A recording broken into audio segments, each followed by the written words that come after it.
استاد علی نقی وزیری در 9 مهر ماه 1265 به دنیا آمدن و در خانواده‌ای که 5 پسر که 3 اینها نظامی شدن و 2 از جمله خود علی نقی به هنر گراییدند. حسن علی برادر دیگه علی نقی نقاشی رو دنبال کرد و نزد کمال الملک هم حتی دوره دید و سنتور رو هم نزد حسن سنتوری کار کرد. با وجود دایی هنرمند و فهمیده و فیلسوف و هنرمند به نام حسین علی خان قزلیا، علی نقی تونست راه پیدا کنه به سمت موسیقی و هنر. مادر هم هنرمند بود، سبب می‌نواخت و آواز می‌خوند. پدر موسیقان میرپنج که در قزاقخانه خدمت می‌کرد، حوالی 14 سالگی وزیری بود که چون وزیری هم به فن شمشیربازی و هم ورزش و اینها خیلی علاقه‌مند بود، در سن 14 سالگیشون رو برد به خدمت و حتی با اینکه به سن معمول خدمت نظام در نیامده بود، ولی خب پذیرفتن که بخاطر استعداد بالاش در قزاقخانه خدمت کنه. در اونجا وزیری با بخش موزیک خیلی ارتباط خوبی برقرار کرد و شیپور رو شروع به آموزش کرد و تمام دستورات نظامی که با شیپور نواخته میشد رو به سرعت یاد گرفت. اما تار رو از سن 15 سالگی آغاز کرد نزد دایی و بعد از 1-2 سال اونچنان تمرین کرد که از دایی هم جلوتر زد و مجبور شد که برای ادامه با اساتید دیگه هم کار کنه. برادرش نقل میکنه که علی نقی هر جا سازی میدید میخرید و در مجموعه خودش گردآوری میکرد. اما حسین علی خان که میدونست تمرکز در یک ساز خیلی بهتر هست و نتیجه بخش‌تره، وزیری رو ترغیب کرد که فقط به تار بپردازن. وزیری به این توصیه عمل کرد، فقط نتونست ویولون رو که خیلی بهش علاقه داشت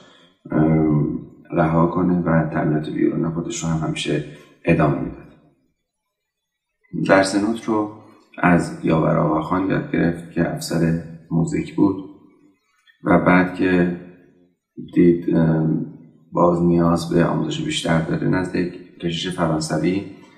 به نام پورژو تئوری هارمونی و پیانو رو فرا گرفت یا اورگ کلیسا. در 31 سالگی هم که به سفر فرنگ رفت، 5 سالی در فرانسه و آلمان تحصیل کرد. در سال 1302 مدرسه موسیقی رو تأسیس نمود و در سال 1303 کلوپ موزیکال رو که با ارکستری که از شاگردانش بودن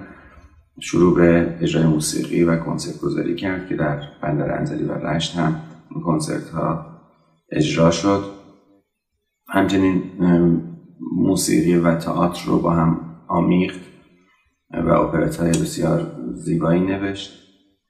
همچنین کلاس آموزش هنرپیشگی هم احداث کرد که در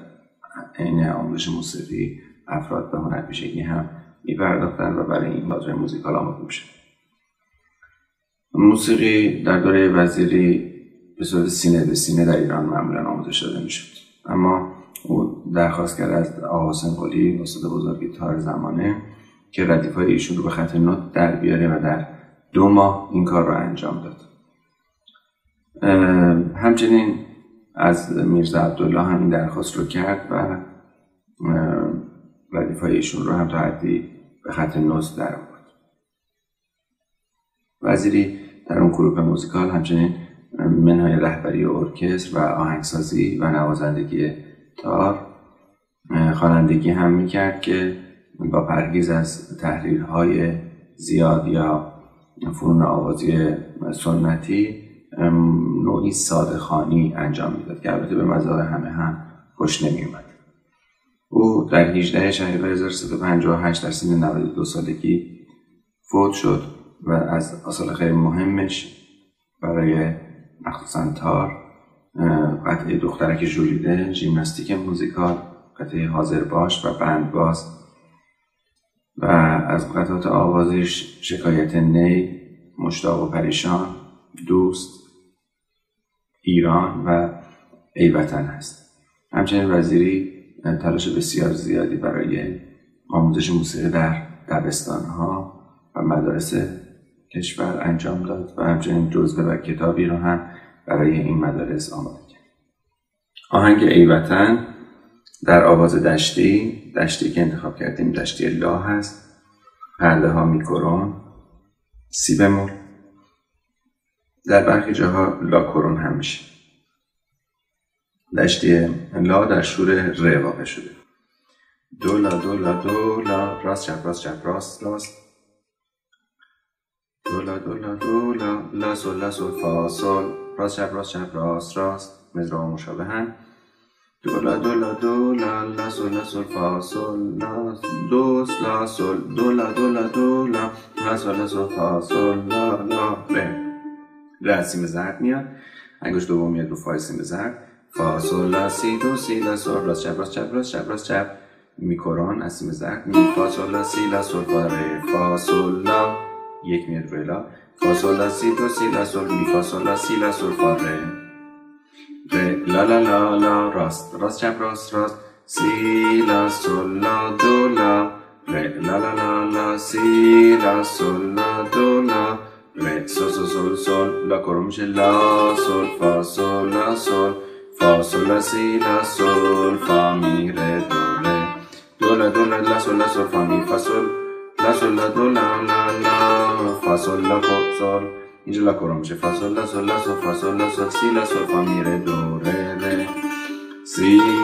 لا سول، لا کرون میشه لا سول فا سول لا، حالا لا به کار میشه و کنده‌کاری رو داریم روی لا، لا سول فا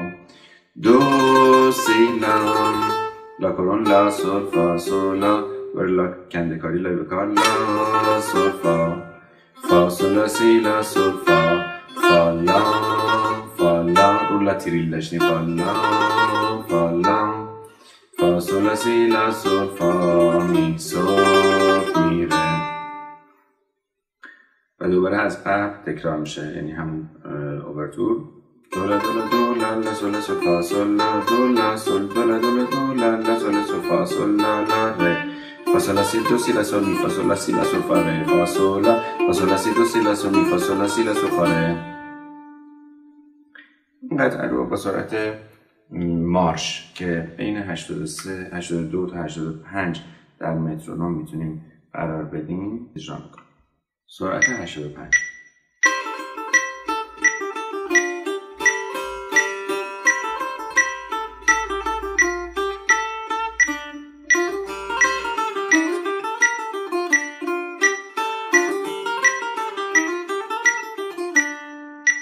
کشور ما کشور ایران بود، مسکن شیران و دلیران بود، پادشاهش کوروش و دارا بود، چون جم و خسرو شاه ایران بود.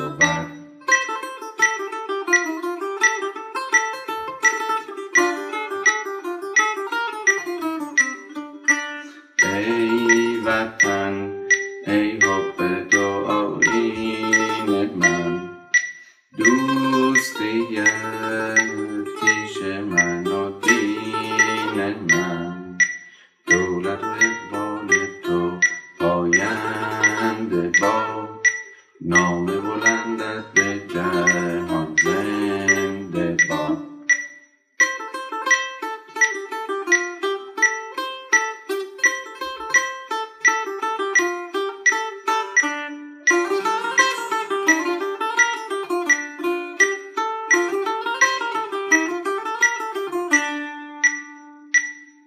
همچنین به عنوان تمرین میتونیم این قطعه رو با سرعت‌های بالاتر مثلا 130 هم تمرین کنیم که